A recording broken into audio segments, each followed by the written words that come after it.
Hi everybody, this is CoinWeek Editor Charles Morgan, and I'm here this week with a very interesting and insightful episode of the CoinWeek podcast with Kitco's Peter Hugg. In this podcast, we talk about a number of topics related to bullion and how the bullion market is reacting to the current situation with COVID-19 and the financial uncertainty that we all face due to the fact that it's not business as usual. We'll come back later in this week with a second podcast, probably on Saturday, with Bill Ekberg from EAC, where we're going to talk about planchet quality, 18th century large cents and half cents, which is a great episode, which was initially planned to go out before this. But Peter's information is so timely and valuable, I wanted to get it out to you as soon as I could. PCGS is a proud sponsor of the CoinWeek podcast. We couldn't thank them enough for supporting the program, and it really keeps us going on. And you have more than 130 episodes of the CoinWeek podcast, largely because of PCGS's generous support. While we have some time to look at coins and do some research, I want you to bookmark and visit PCGS CoinFacts. It is one of the most important websites about numismatics you'll find on the internet, and it's free to use. You used to have to pay for it. I know I did. So anyway, brace yourself. Our great, engaging conversation with Peter Hugg is after the music. You're going to get a 1 kilo dose of reality. It's going to crash land into your coffee table next on the CoinWeek podcast.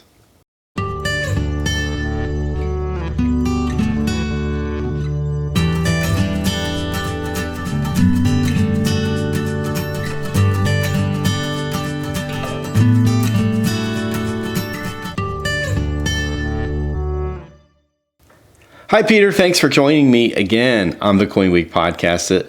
It's certainly an interesting time to have you on. Pleasure to be here, Charles. People are concerned about many things right now, not the least of which is their health.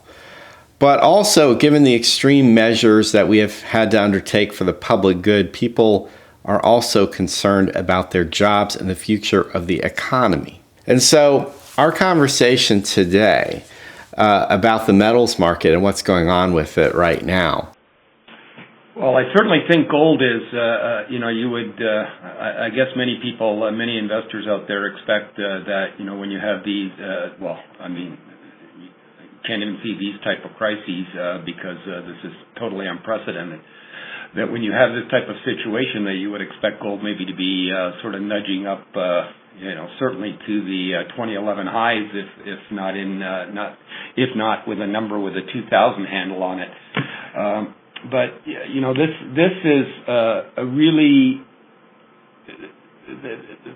this event is so unique that it is really difficult to calibrate the value of anything specific other than cash.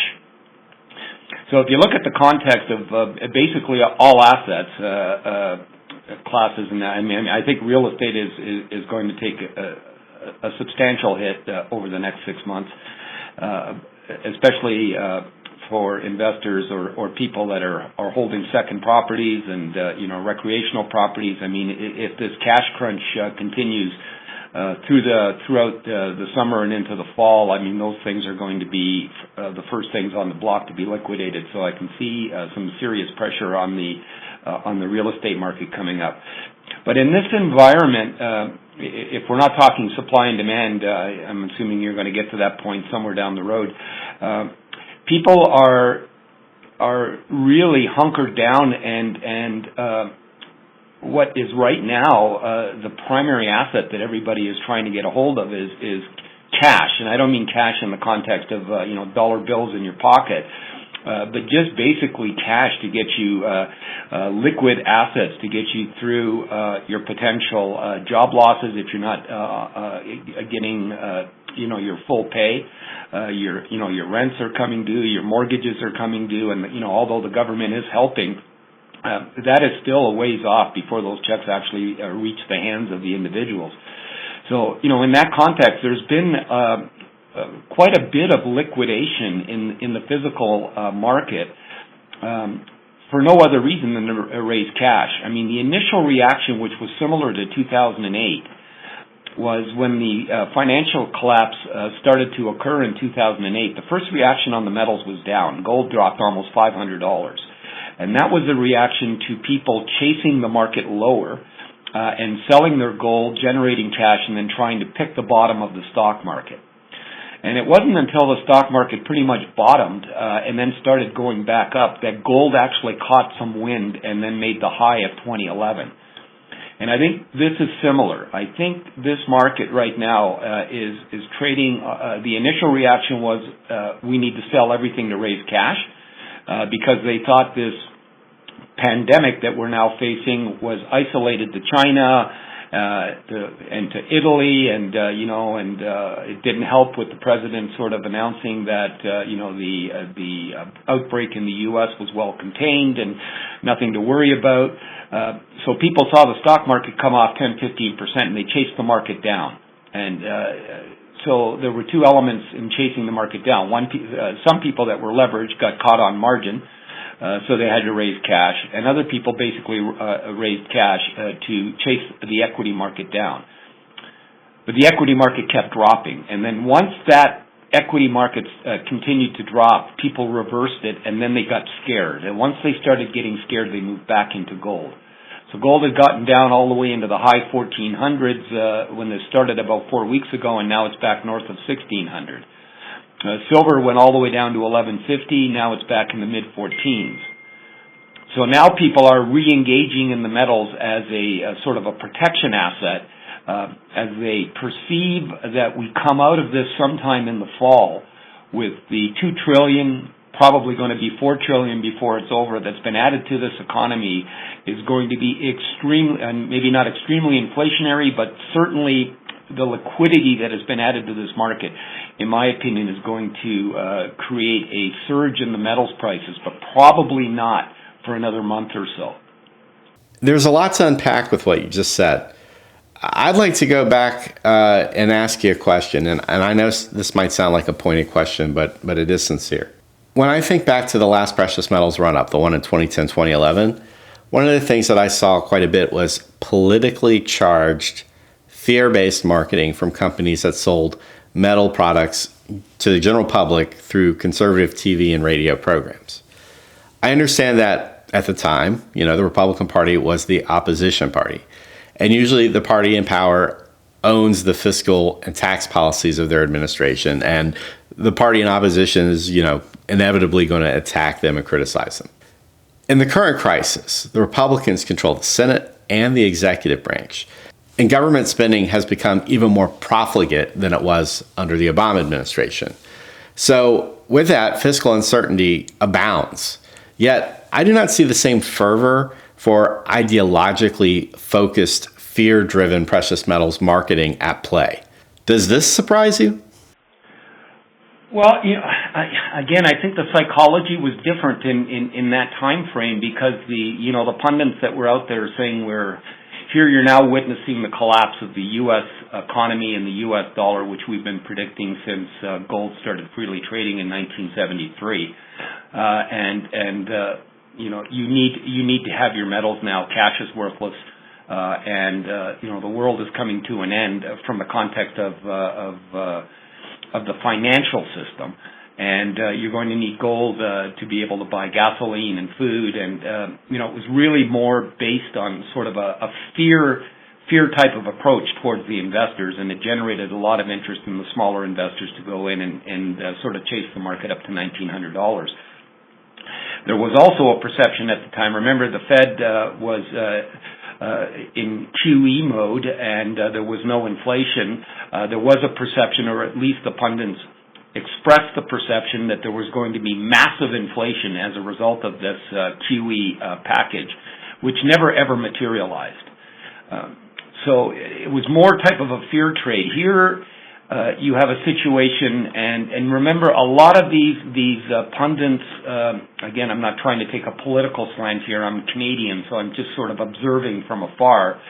I would suspect we're more sort of slanted towards the Republican Party, and whereas the liberals tend not to be as aggressive when it comes to pretending sort of the end of the world scenarios. Now that you have a Republican president, these pundits have to sort of back away. And again, this is right now not yet an economic issue from a perspective of the financial institutions. Obviously, it's an economic issue for people that have lost their jobs, but it's not yet endemic into the financial system. Now, that could come. If there's going to be defaults on loans, the banks are going to take it on the chin pretty hard. So that could be the next shoe to fall. That hasn't fallen yet. The Fed has done everything in its power to keep the financial system at least somewhat liquid. Do you think that these smaller investors, the ones that were, in large numbers called into action by these pitches, the fear of the Fed, fear of fiat money, et cetera, do you think it was demand from these individual buyers that drove the market, or did the responsibility for that lie at the feet of institutional buyers? Well, I think the last run-up, when gold, I would say over the last 2 years, I would, based on what we're seeing on our book, I think it's more larger clients and institutional clients that have been buying this market on the way up. So again, remember the psychology here. Everybody was told in 2010, 2011, the world was coming to an end. They chased it up to $1,900. Silver went to $50 for a brief moment. And then all of these investors that thought that they had made the right choice watched silver drop all the way from $50 down to $11. And they watched gold drop all the way down from $19.25 to a low in 2016 of just south of $1,100. And they basically just lost faith. I mean, the pundits for the last 5 years have been saying, the world's still coming to an end. The world's coming to an end. And the story's getting a little stale, or was getting a little stale, and now you have this issue. If metals rise and approach those 2010, 2011 highs, do you expect there to be some price resistance once the prior numbers are hit by individuals that bought at or near the peak a decade ago and who wish to cash out now once they got that break-even mark? I ask this because I don't know if we've seen sales volume of metals like we saw at the prior peak. Again, it'll depend where we are when gold hits 1900. I mean, ironically, I think we come out of the other side of the coronavirus scare here. I think gold goes up, not down, because I think the Fed is going to be very reluctant to put the brakes on their liquidity measures. They're going to let those stand, in my opinion, at least through this year and probably through half of 2021 before they start to tighten up anything in this system. So the way I'm looking at this is if you have the equity market stabilizing and going higher, I actually think that is going to be bullish for gold and silver, not bearish. I think an equity market collapse from these levels, and taking out the lows that we saw a couple of weeks back, is going to be negative for the metals because I think people will then just sell just to raise cash because they're going to be looking for cash to pay their bills.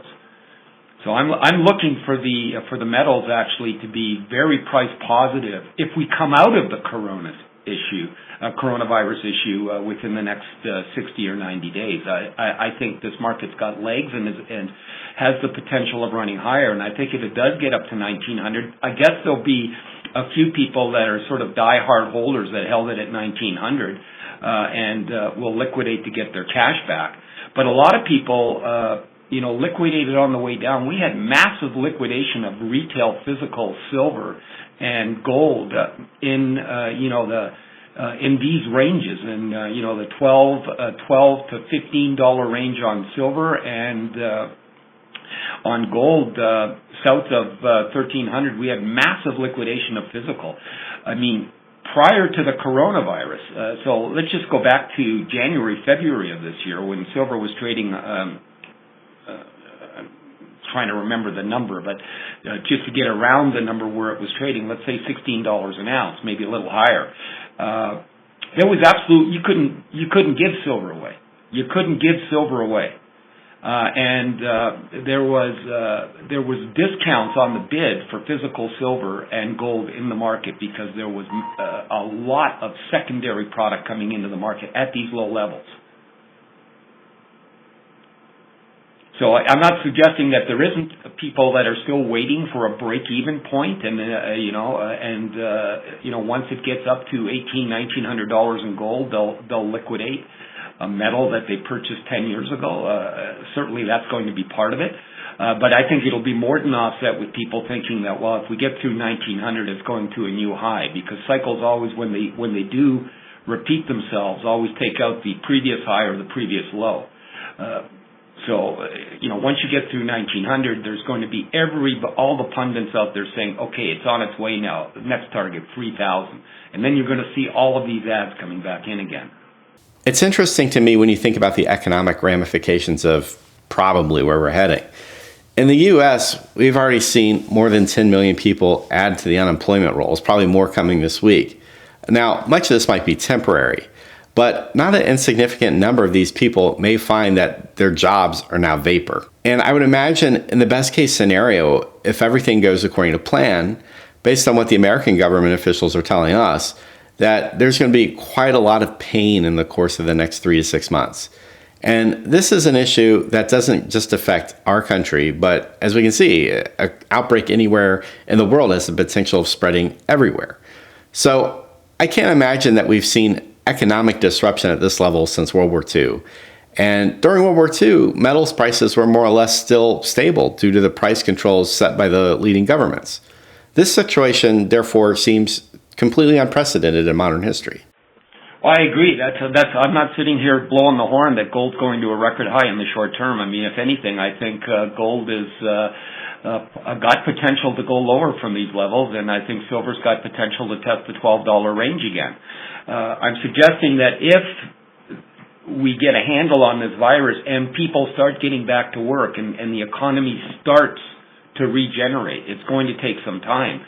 But on the other side of this, when that happens, I think the Fed remains extremely accommodative. And I think that in and of itself is going to be bullish for the metals markets. But I'm not suggesting that in the short term there's going to be severe pain, that the metals are going to go to new highs, unless there is a crisis in the banking system. That could then spur some big money moving into the metals. I mean, the other thing that people have to be aware of is that the central banks for the past 7 years have been buying massive amounts of gold for their reserves. And, every country in the world is in serious trouble right now. It would strike me that it might come to pass that the central banks start to lay off some of that gold, to shore up their treasury with dollars. So there could be some central bank liquidation here from a perspective of country risk. So that's also something that hasn't been part of this scenario that's been discussed. One of the ways they can raise capital, I mean, the Russians already announced 2 weeks ago or last week that they were no longer buying gold this year. And, last year they bought about 60, 70 metric tons for their reserves. I mean, they've announced that they're officially not buying gold anymore in 2020 for their reserves. So that's a big central bank, the Russians and the Chinese, that were buying gold for their reserves. I would imagine the Chinese aren't aggressively buying gold either here at these levels, because they've got other issues. They've got liquidity issues within their financial system. So how do you raise the capital? Yeah, you can just print it, which is what the Fed is doing. Or if you've got gold reserves, maybe you sell some of those gold reserves and generate dollars. One of the things that I'm seeing when I ask around is that the buy-sell spread for metals are further apart than at any time in the recent past. I've seen physical metals sold for levels well above spot and buy prices that are deeply discounted. Does this point to a shortage in the supply chain? Yeah, I mean, I'm sort of, tongue-in-cheek here, but let me say it this way. In Europe, the refineries are basically all shut down. There's a couple that are coming back on board next week that produce investment bars in gold, platinum, and some of them in silver.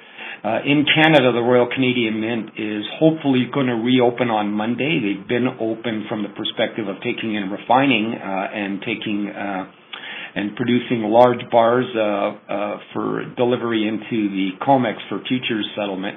But their production on investment product, i.e. silver maple leafs, gold maple leafs, 100-ounce silver bars, 1-ounce gold bars, platinum maples, blah, blah, blah, has basically been shut down for 2 weeks. Now they're going to open up on Monday, God willing, because it's a fluid thing.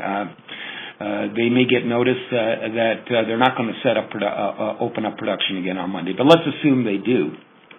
We've already had word from them that their first order of business for the foreseeable next few weeks is producing 400-ounce gold bars, because there was a major issue on delivery of gold into the COMEX for the April contract, because all the gold was in London and had to be delivered to New York. The problem is there's no planes flying, so they couldn't execute delivery on the April contract, which created a major issue with the spreads in the cash market over the past 2 weeks. Now the COMEX, or the CME, has approved 400-ounce gold bars for delivery for COMEX contracts.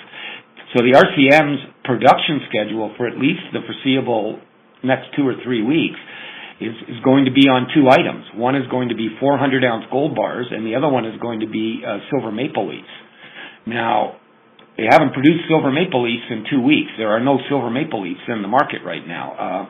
So it's going to take them a while just to meet the pent-up book demand from the distributors, which I would estimate is probably in the neighborhood of 2 to 3 million ounces of pent-up demand. It's going to take the mint probably several weeks to catch up with that demand. On the U.S. mint side, about 3 weeks ago, they basically ran out of Silver Eagles. They're just now starting to deliver Silver Eagles into the market and Gold Eagles and Gold Buffaloes into the market. But they are delivering product into the market.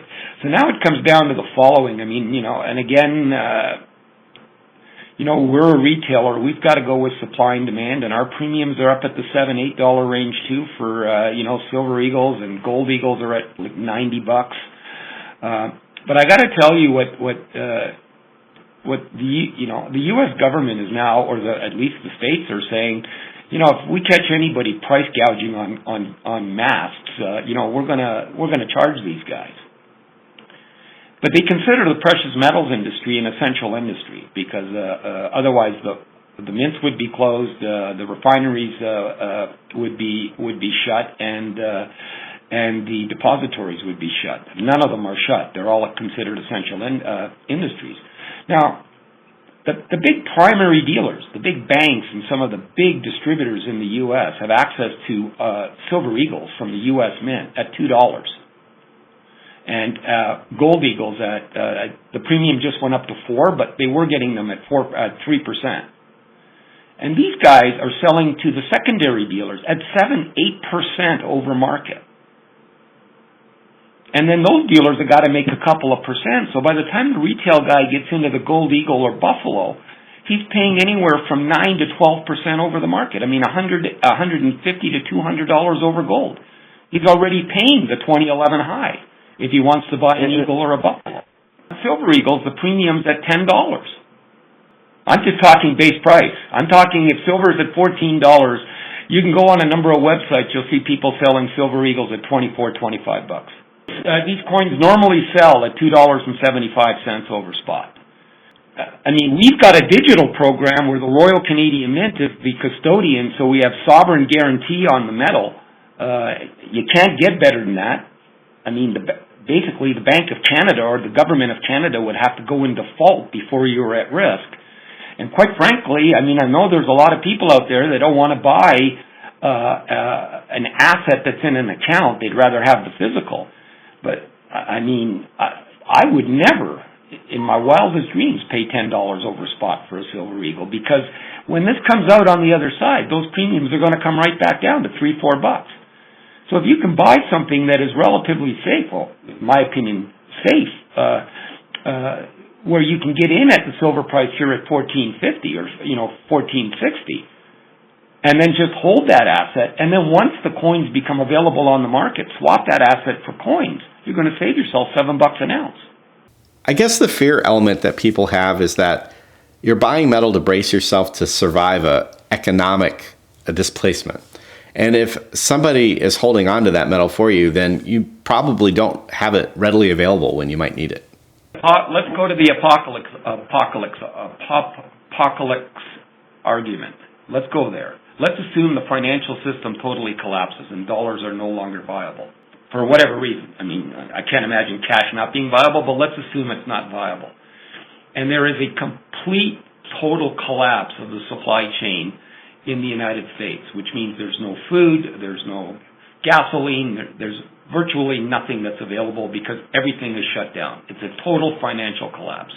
And you happen to need gasoline for your car. And your neighbor next door's got gasoline.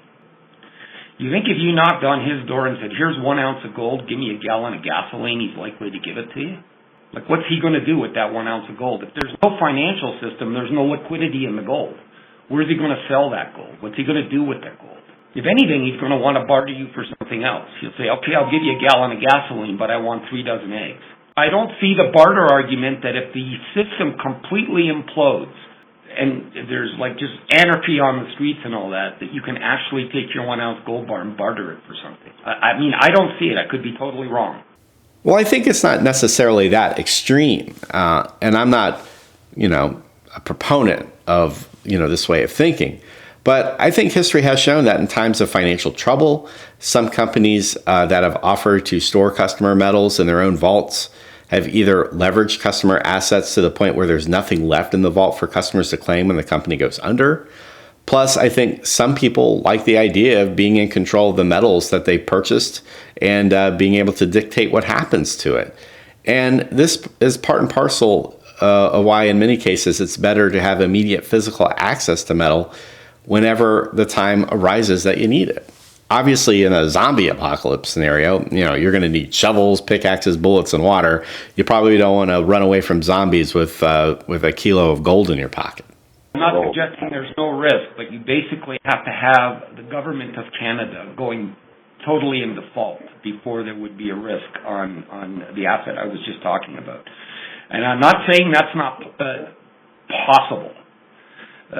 But it would be the government of Canada that would have to completely default on this obligation.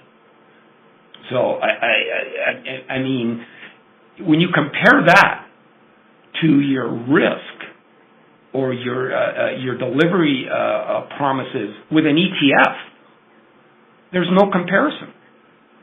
And people are chasing ETFs like it's going out of style. The inflows into the ETF market is just incredible.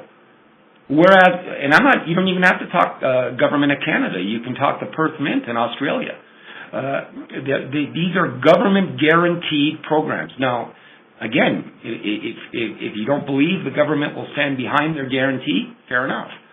And ETFs would definitely fall well below that ladder in my mind if I were an investor buying an ETF relative a government guaranteed metals deposit. And then if you want physical. Now, if you want physical, right now, because of supply and demand and because dealers are basically, the big wholesale dealers, when the markets are quiet, they make themselves 10 cents, 15 cent spreads on these eagles when they sell it to secondary dealers. And when it rains, like it's raining right now, these guys go to town. And they're charging $5 to $6 per silver eagle over their acquisition costs to secondary dealers who then got to make something. So by the time the retail guy gets involved with a silver eagle, he's anywhere from $10 to $15 over market. Personally, I would not be buying a physical coin at $15 over market. I mean, I just wouldn't do it. That's just not how I'm built. I mean, silver literally almost has to get to 70% of the high in 2011 before you even break even. That's an important thing to keep in mind. You probably have a little more latitude when it comes to buying gold. I mean, I think a $20 or $30 premium for gold isn't as bad as a $5 or $10 premium for silver. Premium. There's a guy in California, got a great website, and I'm not going to give you names. I went on his site yesterday. Gold was trading at, $15.85. He was selling American Gold Eagles at $1,798. And I'm sure he was selling, and he was selling out. I mean, to me, it's just, I don't know. It'd be kind of cool if the U.S. Mint said to the primary dealers, look, we'll give you silver eagles at your $2 cost, with the proviso you can't sell them more than $4 over it. One thing that I definitely caution people to do if they're listening to this podcast and they might be stirred to buy some metals right now, make sure you know that your source is trading a genuine precious metal product, preferably in the form of bullion coins struck by a leading sovereign mint or one of the leading bullion producing private mints, so long as the source of the metals that you're buying from has a strong reputation for delivery, a track record of honesty, and can promise immediate delivery upon receipt of payment. There's no such thing as a deal on precious metals products. And again, there is no deal to be had if the coins you buy at discount turn out to be fake. Well, I mean, most dealers, I can't say most, but I mean, yeah, if you go to a reputable dealer, I mean, look at some of their history and all that. I mean, most of the dealers dealers of size can source either directly from sovereign locations or directly from refineries. But again, with the rotating shifts and all that, production coming into the market is not meeting demand, and until that sort of levels off, you're going to have these high premiums in the physical market. There's just no way of getting around it, unless the wholesalers are inclined to be a little bit more accommodative on their spreads. But again, they're in business to make money, and right now demand is exceeding supply. So if they can get away with a 7% premium on Eagles when they're paying 3%, they're going to do it. And that's what you're seeing, and that's why you're seeing those spikes in premiums. Peter, before I let you go, and you're a fountain of knowledge and a person of great integrity in this industry, are you optimistic or pessimistic about the way things are going to play out over the next 3 to 6 months? I think people, at least the talking heads on TV, and they obviously have to do that because they want to be somewhat optimistic. I think with what has happened in the world from a supply chain disruption and just getting everybody back to work, again, there's still all these unknowns about, we can sort of bring the curve down, but then do we go back to work? Like China's now reporting that there's a reinfection rate. They've shut down another province. Until I think they have an antidote, I think that this is going to be something that we're going to be working out of for many, many, many months. I'm hoping that we can get the economy back on track from the perspective of at least 50% of the people now at home getting back to work by end of summer. But then again, just getting that all back and recalibrated, getting the inventories restocked. It is a massive undertaking that still lays ahead of us, and it's a global issue. If it was just in the U.S., and we came out of it and the rest of the world was still operating, it would be much less dramatic. But the whole world is in this situation. The whole world has to recalibrate and restart their supply lines. I can't imagine if somebody said, okay, the coronavirus is basically sort of flat. Who in their right mind is going to be the first person on a cruise ship? Who in their right mind is going to be the first person on an airplane? There's just going to be a lot of lag before people rebuild their confidence that it's safe. And that's going to, in my opinion, have a really, really serious impact on the economy, probably at least through mid-2021. Before calibration comes back in and we start to, re-gear. But I think it could take that long, and in that context, there's all kinds of other sectors that haven't even felt this yet, like the housing market, and a lot of the people that are unemployment right now, there's absolutely no guarantee that there'll be a job for them in 3 months. That these businesses will even reopen.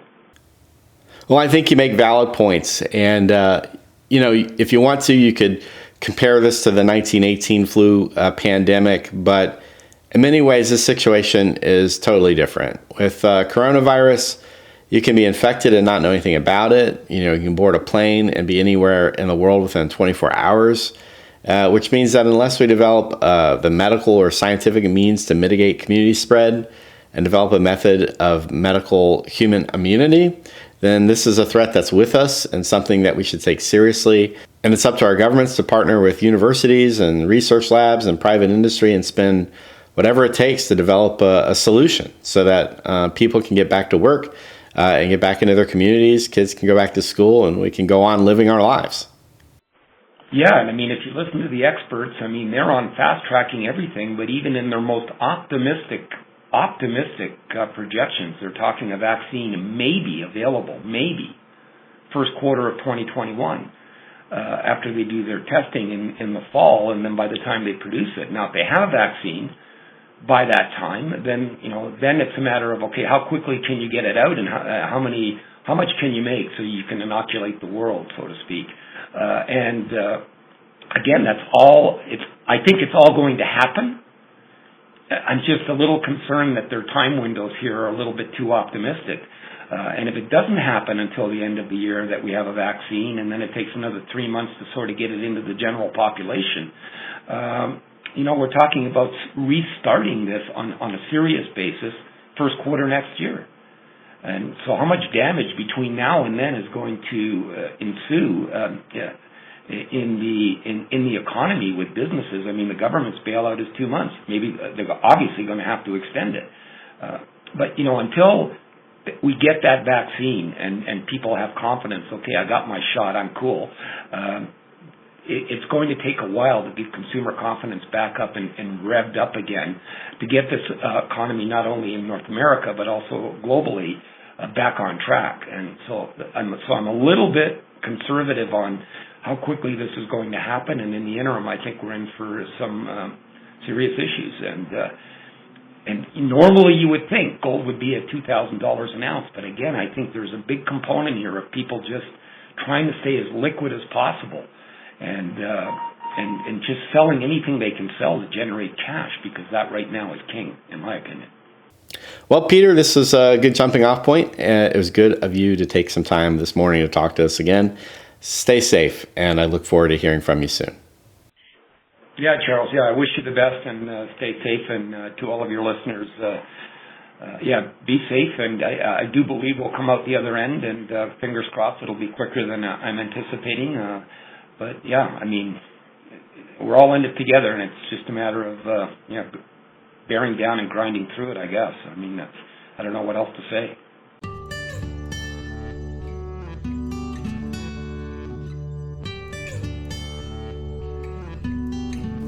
If you like this episode of the CoinWeek podcast, please share with your friends. Remember, you can download every episode of CoinWeek podcast for free on the iTunes Store or stream it online on CoinWeek.com. For CoinWeek, I'm Editor Charles Morgan. Until next time, happy collecting. Okie dokie.